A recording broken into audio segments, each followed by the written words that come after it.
اور یہ ایک نئی وکلا تحریک بننے جا رہی ہے کیونکہ اور دوسرا پاکستان تحریک انصاف کے ٹکٹ ہولڈرز بدستور موجود ہیں اور جن کو ٹکٹیں تقسیم کی گئی تھیں ان میں سے 5% لوگ بھی ایسے نہیں جو کہ جنہوں نے کمپرومائز کیا ہو اور جو کمپرومائزڈ ہیں نہیں، باقی سب کے سب موجود ہیں۔ عمران خان صاحب اپنی تاریخیں بھگت رہے ہیں، پیشیاں بھگت رہے ہیں، عدالتیں ان کے خلاف جو جھوٹے مقدمات ہیں وہ ان پہ ریلیف دے رہی ہیں، ضمانتیں منظور کر رہی ہیں۔ جی آئی ٹی نے بلایا تھا 9 مئی کے حوالے سے، اب رانا ثناء اللہ صاحب کہتے ہیں ان کا کورٹ مارشل ہوگا، خواجہ آصف صاحب بھی کہتے ہیں کورٹ مارشل ہوگا اور رانا صاحب بھی کہہ رہے ہیں کہ کورٹ مارشل ہوگا، یعنی کہ وزیر داخلہ اور وزیر دفاع دونوں کہہ رہے ہیں کورٹ مارشل ہوگا۔ کس بات پہ ہوگا؟ کیونکہ ان کو گریبان سے پکڑا گیا تھا اور ان کو پکڑ کے اغوا کیا گیا تھا، جس کو سپریم کورٹ آف پاکستان نے غیر آئینی اور غیر قانونی قرار دیا گیا تھا، اور وہ 2 دن غائب رہے، 2 دن موجود ہی نہیں تھے، پولیس کی حراست میں، نیب کی حراست میں تھے، اور ان کی عدم موجودگی میں جو کچھ ہوا اس پہ ان کا کورٹ مارشل۔ یہ کون کہہ رہا ہے؟ رانا ثناء اللہ صاحب کہہ رہے ہیں، خواجہ آصف صاحب کہہ رہے ہیں۔ یہ نہ عدالت ہیں، نہ پروسیکیوٹر ہیں، نہ ہی یہ تحقیقات کرنے والے ہیں، نہ ہی پولیس ہیں، لیکن ان کو پہلے سے پتہ ہے کہ عمران خان صاحب کا کورٹ مارشل ہوگا اور ان کو فوجی عدالت سے سزا ہوگی۔ یہ دونوں سے پہلے سے لکھا ہوا ہے۔ اس کا مطلب کیا ہے؟ اس کا مطلب ہے کہ لیول پلینگ فیلڈ، جو مریم صاحبہ کی خواہش اور حکم دیا تھا کہ لیول پلینگ فیلڈ ہوگا تو بات بنے گی، لیول پلینگ فیلڈ نہیں ہوگا تو بات نہیں ہوگی۔ لیول پلینگ فیلڈ کیا ہے؟ وہ یہ ہے کہ جو کچھ نواز شریف صاحب کے ساتھ کیا گیا وہی سب کچھ عمران خان صاحب کے ساتھ دہرایا جائے، جو میرے ساتھ کیا یعنی کہ مریم صاحبہ کے ساتھ وہی کچھ بشرا بی بی کے ساتھ دہرایا جائے، اور ان کو بھی وہیں قید خانوں میں رکھا جائے جہاں پہ ہمیں رکھا گیا تھا۔ اب سوال یہ پیدا ہوتا ہے کہ لیول پلینگ فیلڈ یہ کیسا لیول پلینگ فیلڈ ہے؟ یعنی اس میں عدالتوں نے جب انکار کیا کہ اس لیول پلینگ فیلڈ کا، اس ایگریمنٹ کا، اس معاہدے کا ہم حصے دار نہیں ہیں، عدالتی نظام اس کے حصے دار نہیں ہیں، جب عدالتوں نے انکار کیا تو ان پر بھی کیچڑ اچھالا گیا، ان کو بھی دھمکیاں دی گئیں، ان کو بھی گالیاں دی گئیں، اور آج تک آنریبل ججز کو گالیاں دی جا رہی ہیں، خفیہ ملاقاتیں کر کے ججوں کو توڑا جا رہا ہے، توڑنے کی کوشش کی جا رہی ہے۔ یہ آج تک سلسلہ جاری ہے۔ قانون سازی کے ذریعے وہ حکومت جس کی کوئی اپنی اخلاقی، قانونی، آئینی اور جمہوری حیثیت نہیں، وہ حکومت جو ہے 14 جماعتوں کا حکمراں اتحاد، وہ قانون سازی کے ذریعے سپریم کورٹ آف پاکستان پہ قبضہ کرنا چاہتا ہے، ہائی کورٹس اعلیٰ عدلیہ پہ قبضہ کرنا چاہتا ہے، اور جو جج صاحبان آئین اور قانون کے مطابق اور جمہوریت کے مطابق اپنے فیصلے کر رہے ہیں اور ان کو وہ عدالت سے نکالنا چاہتا ہے، ان کو بے توقیر کرنا چاہتا ہے، ان کو بے عزت کرنا چاہتا ہے، یہ سب کچھ ہو رہا ہے۔ اور آنریبل ججز اعلیٰ عدلیہ اب یہ بہت اچھی طرح سمجھتی ہے کہ انہیں باقاعدہ ایک طے شدہ پلان کے تحت، طے شدہ منصوبے کے تحت ان کو رسوا کیا جا رہا ہے، ان کو بے توقیر کیا جا رہا ہے، ان کو دھمکیاں دی جا رہی ہیں اور ان کے گھروں پر حملے کرنے کی بھی دھمکیاں دی جا رہی ہیں، اور وہ سمجھتے ہیں کہ اسٹیبلشمنٹ نے ہمارے فیصلوں کو بے توقیر کیا اور ان کو یہ جرت ملی ہے، جو ان کو ہمت یہ اور یہ اس طریقے سے جو سینہ زوری اور ایک غنڈہ گردی کر رہے ہیں، اس میں وہ کہتے ہیں کہ اسٹیبلشمنٹ جو ہے وہ خاموش تماشائی بن کے کھڑی ہے، اور وہ سب کچھ یہ ان کی وجہ سے کر رہے ہیں، کیونکہ ان کو پتہ ہے کہ ہمیں اسٹیبلشمنٹ کچھ نہیں کہے گی۔ یہ اس وقت کی گراؤنڈ ریئلٹی ہے، زمینی حقائق ہیں، لیکن جناب والا صورتحال اس کے بالکل برعکس ہے۔ عمران خان صاحب زمان پار سب کچھ ہو گیا، اور 9 مئی کے حوالے سے 9 مئی کا معاملہ بالکل اس کی سزا ملنی چاہیے، جو مجرم ہیں اور جنہوں نے جرم کیا ہے ان کو عدالت کے کٹہرے میں لانا چاہیے، لیکن تحقیقات کے بعد، اس میں کوئی دو رائے نہیں۔ لیکن جس طریقے سے پورے ملک میں اس وقت پورے ملک میں جو احتجاجی نہیں بلکہ جو ریلیاں نکالی جا رہی ہیں، اور ان ریلیوں کے ذریعے یہ باور کروانے کی کوشش کی جا رہی ہے، اور تمام سارا دن ٹی وی چینلز پہ یہ ایک ہی جو کانٹینٹ ہے چلتا رہتا ہے، اس پہ سردار لطیف خان کھوسہ پاکستان پیپلز پارٹی کے رہنما اور سینئر موسٹ ایڈوکیٹ وہ کہتے ہیں کہ جناب اس طریقے سے عزتیں بحال نہیں ہوتی۔ وہ کہتے ہیں کہ عزتیں بحال اس وقت ہوں گی جب آپ پاکستان میں صاف شفاف انتخابات کریں گے، جمہوری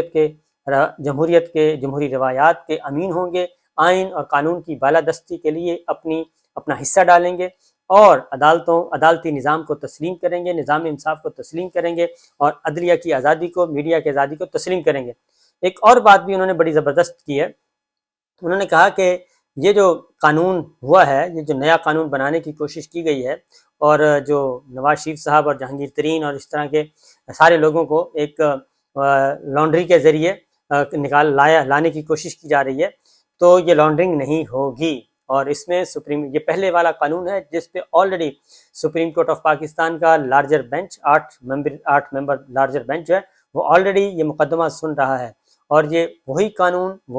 وہی الفاظ وہی سب کچھ ایک نئے قانون کے تحت لانے کی کوشش کی گئی ہے۔ لہٰذا یہ فیصلہ کلب ہوگا، اور مسلم لیگ نواز اور مریم صاحبہ جو ہیں وہ مٹھائیاں قبل از وقت تقسیم کر رہے ہیں۔ یہ تقسیم نہ کریں، یہ تقسیم واپس ہوگی، مٹھائیاں تقسیم سب کچھ واپس ہو جائے گا۔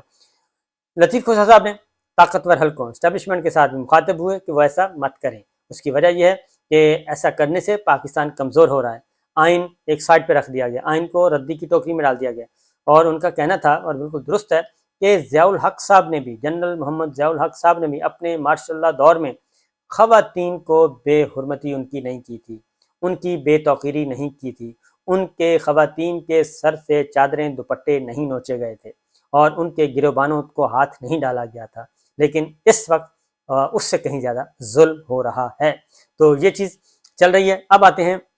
زمان پارک میں عمران خان صاحب بدستور موجود، اور وہ اپنی پولیٹیکل ایکٹیویٹی سٹارٹ کر چکے ہیں، اور وہ قانون کا، آئین کا، ہر طرح کا عدالتی نظام کا سامنا کرنے کے لیے تیار، اور انہیں 100% یقین کہ یہ جو اندھیری رات ہے یہ جلد ڈھلنے والی ہے اور طلوع ہوگی، اور وہ بہت اچھی طلوع ہوگی۔ جنہوں نے جانا تھا چلے گئے، اور جو ہیں اصل میں وہی ہیں، اور وہ پاکستان تحریک انصاف اپنا سفر جاری رکھی۔ نمبر 1۔ نمبر 2، انہوں نے پھر یہ کہا ہے، انہوں نے واضح کیا ہے کہ میں کمپرومائز نہیں کروں گا، کسی قسم کا کمپرومائز نہیں کروں گا، اور یہ بھول جائیں کہ میں ایک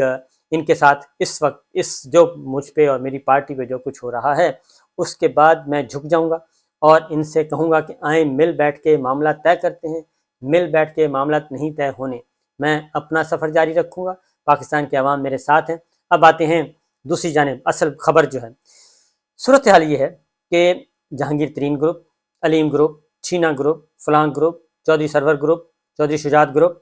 اور نون گروپ، شین گروپ، میم گروپ، تمام گروپس جو ہیں اپنی اپنی جگہ پہ، دریشک گروپ اور لغاری گروپ، مزاری گروپ، بے شمار گروپس، ان کو اکٹھا کرنے، ان کو پہلے تو توڑا گیا، پھر جوڑا گیا، پھر توڑا گیا، پھر ان کو سیاسی یتیم کیا گیا، اب پھر ان کو دوبارہ کھڑا کرنے کی کوشش کی جا رہی ہے۔ اور اب ہو کیا رہا ہے؟ ہو یہ رہا ہے کہ نون لیگ کہتی ہے کہ یہ سارے کے سارے ہمارے پاس آنے چاہیے، یہ ہمیں دے دیے جائیں، اور یہ ترین گروپ، علیم گروپ، چودھری سرور گروپ، چودھری شجاعت گروپ، یہ سارے گروپ ختم کریں، چھینا گروپ کچھ نہیں ہونا چاہیے، کرنل ہاشم ڈوگر گروپ ان کو چھوڑیں۔ وہ اسٹیبلشمنٹ سے کہتی ہیں کہ یہ آپ ہمیں دے دیں، ادھر سے زرداری صاحب کہتے ہیں کہ یہ ہمارے ہیں، ہمارے نمبر زیادہ ہونے چاہیے کہ بلاول وزیر اعظم بن سکے، اور پنجاب میں میرا اثر و رسوخ ہونا چاہیے۔ لیکن پنجاب میں پیپلز پارٹی کا ووٹ بینک 0۔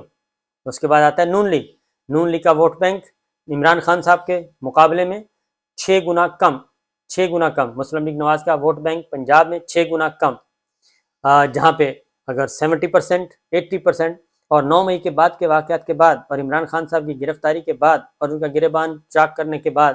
اور خواتین کی بحرمتی کرنے کے بعد، ان کو جیلوں میں ڈالنے کے بعد، اور 10,000 سے زیادہ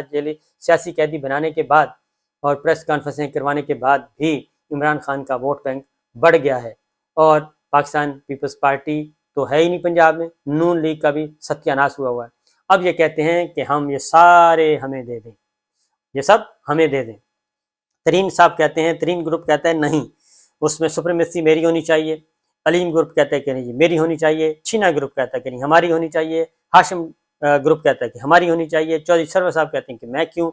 یہ تمام جتنے سیاسی یتیم جو ہیں، یہ سب کے سب اب تلاش کر رہے ہیں کہ ہم نے کرنا کیا ہے۔ اور ہوا یہ کہ میری بات ہوئی، انہوں نے کہا جی ہمیں تو صرف یہ کہا گیا تھا کہ آپ نے جہاں جانا چلے جائیں، نون میں چلے جائیں، پیپلز پارٹی میں چلے جائیں، آزاد لڑیں، صرف پی ٹی آئی چھوڑ دیں۔ تو ہم نے پی ٹی آئی چھوڑ دی، اب آگے ہماری کو منظر ہی نظر نہیں آ رہی، لہٰذا ایک پریس کانفرنس ہونا تھی، وہ پریس کانفرنس بھی نہیں ہو سکی۔ نئی پارٹی بنائیں، پریشر گروپ بنائیں، کیا کریں کیا نہ کریں، ابھی تک ان بٹوین ہے۔ نواز شریف صاحب کیا کہتے ہیں؟ نواز شریف صاحب کہتے ہیں ان لوٹوں نے کوئی نہیں جیتنا، ان لوٹوں کو رہنے دیں، ان لوٹوں کو سائڈ پہ رکھیں۔ مریم صاحبہ کہتی ہیں ان لوٹوں کو فارغ کریں اور ہمیں پروموٹ کیا جائے۔ زرداری صاحب کہتے ہیں ہمیں پروموٹ کیا جائے۔ یہ لڑائی جاری ہے اور شدت اختیار کر رہی ہے۔ آنے والے دنوں میں کیا ہوگا؟ بہت سارے پنچھی اگر یہ اسی طرح لڑتے رہے تو باری ان کی بھی آنی ہے، اور بہت زبردست طریقے سے آنی ہے۔ اس لیے بہتر یہی ہے کہ پولیٹیکل پلیئرز آپس میں بیٹھیں اور الیکشن کی بات کریں۔ اس کی وجہ یہ ہے کہ سپریم کورٹ ابھی تک موجود ہے اور سپریم کورٹ تمام قضیے ختم کر رہی ہے. ٹائم آہستہ آہستہ آگے بڑھ رہا ہے. جون بہت امپورٹنٹ ہے اور دیکھتے ہیں کہ ہوتا کیا ہے. تو صورتحال بڑی دلچسپ ہے جی کہ سیاسی یتیموں کا والی وارث کون ہوگا. ان کا والی وارث شاید ہی کوئی ہو، کیونکہ عوام جو ہے وہ والی وارث ہیں اس وقت پاکستان کی. عوام کی بہت بڑی اکثریت وہ خود فیصلہ کیے بیٹھی ہے. اجازت دیجیے، اللہ حافظ.